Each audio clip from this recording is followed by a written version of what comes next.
Okay, Game of Thrones fans. Follow up to my last uh, talk about episode 2, the Knights of the Seven Kingdoms.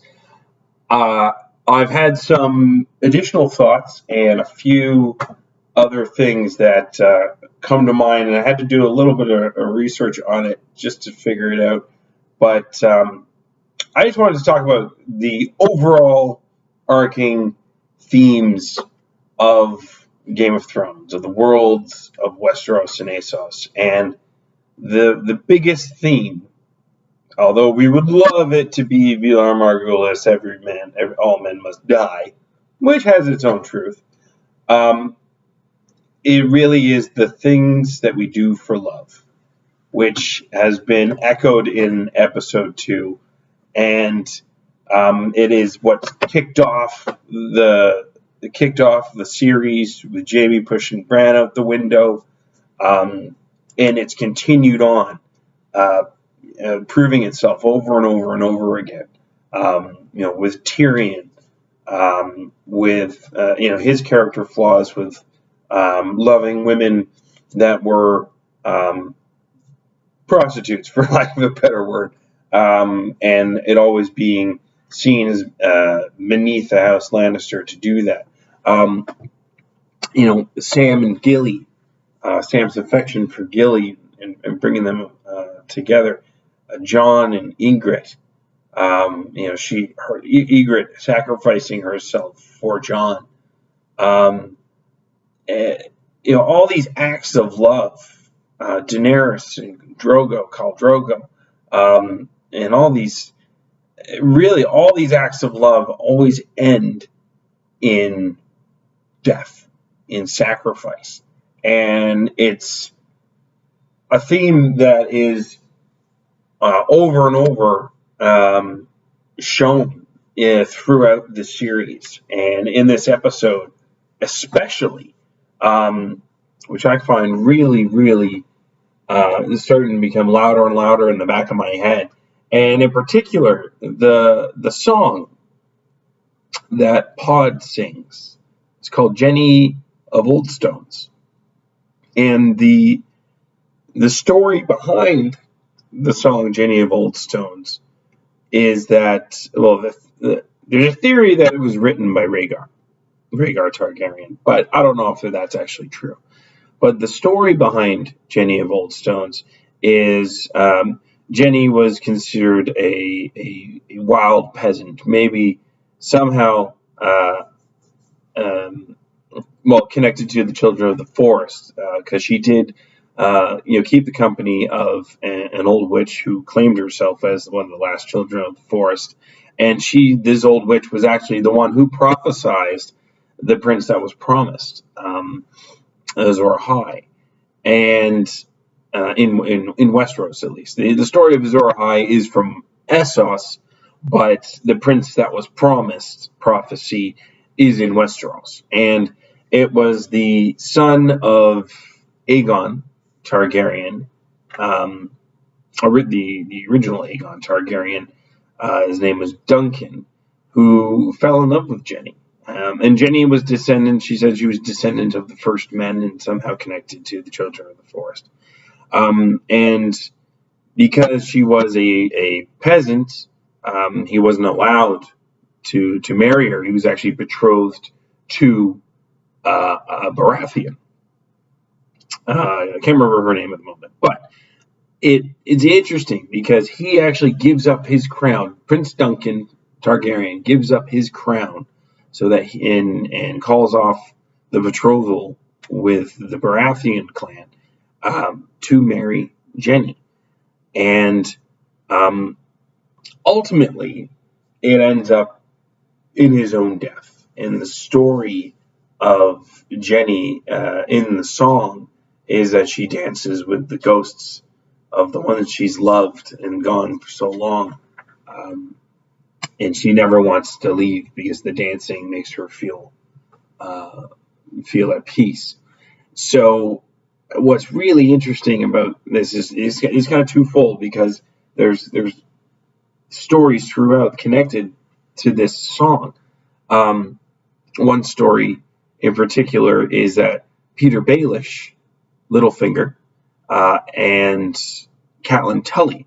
When Catelyn was quite young, her and her father traveled to Oldstones, which is a place in Westeros. And Peter Baelish, being Hoster Tully's ward at the time and in love with Catelyn, actually played pretend that they were Jenny and Duncan of Oldstones, and Catelyn would put flowers in her hair. And I think this story was told early on in the series.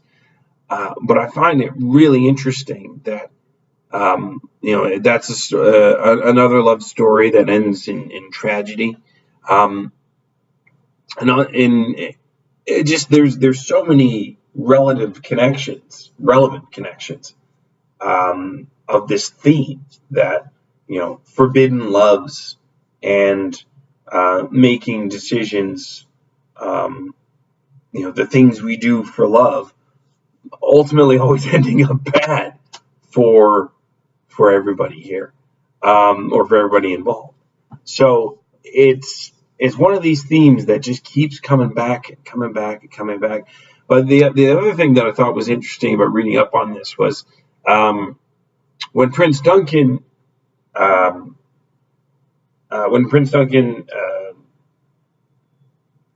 cast aside his crown and his claim to the Iron Throne to marry Jenny, and in doing so canceling the betrothal to the Baratheon clan.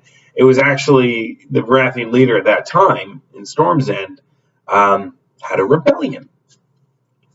Interesting, against Aegon Targaryen. It was a short-lived rebellion. It didn't last long. They were all slaughtered. But it's a reminder of what happened with Robert's rebellion. It was Lyanna Stark and Rhaegar Targaryen. He was told the story that she was kidnapped and raped, but in actuality they were in love, and Rhaegar was willing to sacrifice everything to wed her. So Rhaegar was actually was married to I can't remember her first name, but she was a Lady of Dorne, Princess of Dorne, and actually sister to Oberyn, who fought in the mountain in that epic fight and then got his head crushed, which was one of the coolest scenes ever. Gross as it was one of the best scenes ever.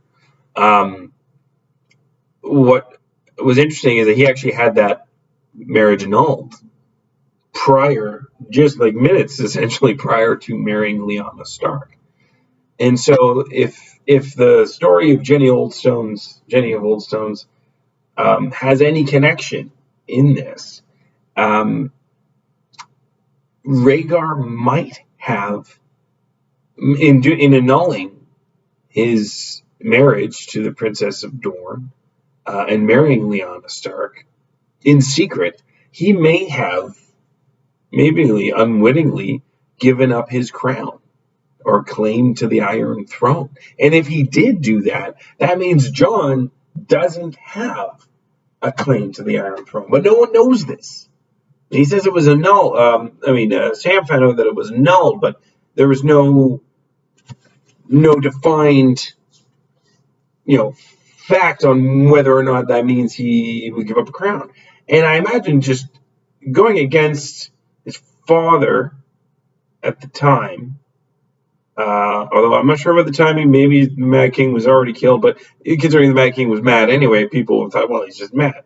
But it's quite possible he could have just relinquished his crown to marry Lyanna. And if that's the case, then Jon doesn't have a claim. And then therefore Daenerys is safe, and therefore Daenerys doesn't need to do anything about Jon. She can just keep on loving him the way that she wants. Although, I don't think that's going to end up very well either. But it's interesting because I think that may be something that comes out after the fact of something tragic happening. So there might be a sudden reversal of, what starts off with love ends in tragedy. I think with the potential of Daenerys becoming the villain, and Daenerys getting power crazy and bumping off, killing off Jon Snow herself in order to protect her claim to the throne.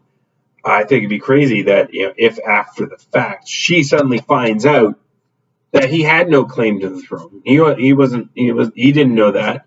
No one knew that, but it would have been something that maybe they found out that was in plain sight all along, and then Daenerys realizes what she's done, and so then she makes a sacrifice. And does that fulfill the prophecy of the prince that was promised? Although I think when it comes down to the timing, she still has to have time. She needs to be pregnant with Jon's baby in order to have the prince that was promised, because the prophecy says that the prince that was promised is from the line of Aerys and Rhaenyra Targaryen, who are the, I want to say, grandparents of Jon Snow and Daenerys. So what's even more interesting to me is that it could be this full cycle of love being to tragedy, and then tragedy being the answer to it. So the timing. So like I said, the timing. She needs to be pregnant with Jon Snow's baby in order to have the prince that was promised, so to speak. But there's also the legend of Azor Ahai, which we'll also get into. So I don't have much time because I want to try and keep this short. So simply put, the timing of this is that my theory is the Night King's not at Winterfell. He's actually taken his ice dragon to King's Landing to fulfill the vision prophecy of Bran as well as Daenerys. And then he's going to torch King's Landing so that there is no backup. But at the same time, he's also sort of protected everyone else any survivors at Winterfell, because Winterfell will fall. That I am almost certain of.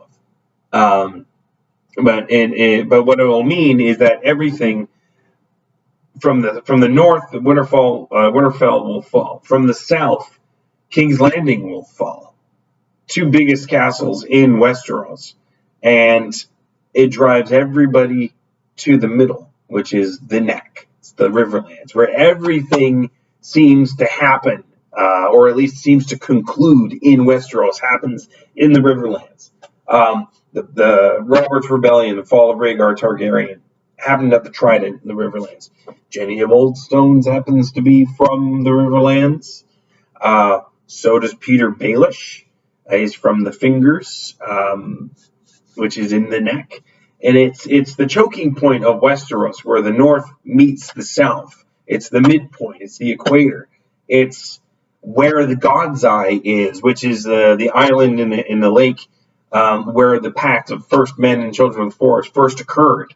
And that's where I ultimately believe it is going to end, at the God's Eye in the Riverlands in the neck. That is where I think it will happen.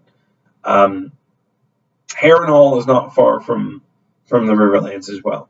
Harrenhal being the castle, the burned castle by dragons, which was the largest castle of its time when it was built, but then it was melted down by the Mad King. Or no, not by Aegon Targaryen, excuse me. And there's just so many connections here that's driving everybody to the middle, to the Riverlands, because that seems to be where everything starts and finishes, in terms of the love stories, in terms of the tragedies, but mainly the conclusions of every epic thing to happen.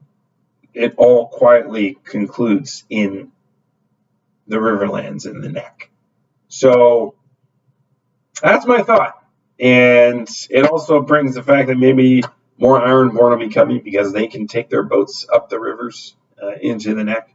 And it makes things accessible by water. Euron Greyjoy might have something to say about that.